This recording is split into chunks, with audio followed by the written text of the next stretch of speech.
అమావాస్య రోజున తలస్నానం చేయకపోవడం అనేది దారిద్ర్యానికి దారితీస్తుంది కనుక తలస్నానం చేయడం మంచిది. తలస్నానం చెయ్యొచ్చు కానీ తలంటుకోరాదు.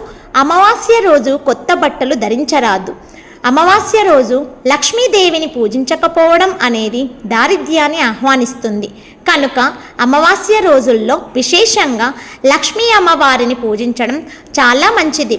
అమావాస్య రోజున ముఖ్యంగా తల్లిదండ్రులు లేని వారు పెద్దల పేర్లు చెప్పి నీళ్లు వదలకపోవడం కూడా దారిద్ర్యాన్ని కలిగిస్తుంది. ఈ రోజున పితృదేవతలకు నమస్కరించుకొని వారి అనుగ్రహం పొందాలి. అమావాస్య రోజున క్షవరం చేయించుకోవడం, గోళ్ళు కత్తిరించుకోవడం మంచిది కాదు. అలాగే అమావాస్య రోజున తలకు నూనె రాసుకోకూడదు. శాస్త్రం ప్రకారం అమావాస్య రోజున రాత్రిపూట భోజనం చేయడం కూడా దారిద్ర్య హేతువుగా భావిస్తారు. అయితే మధ్యాహ్న భోజనం చేసి రాత్రి ఫలహారాలు తీసుకోవడం మంచిది.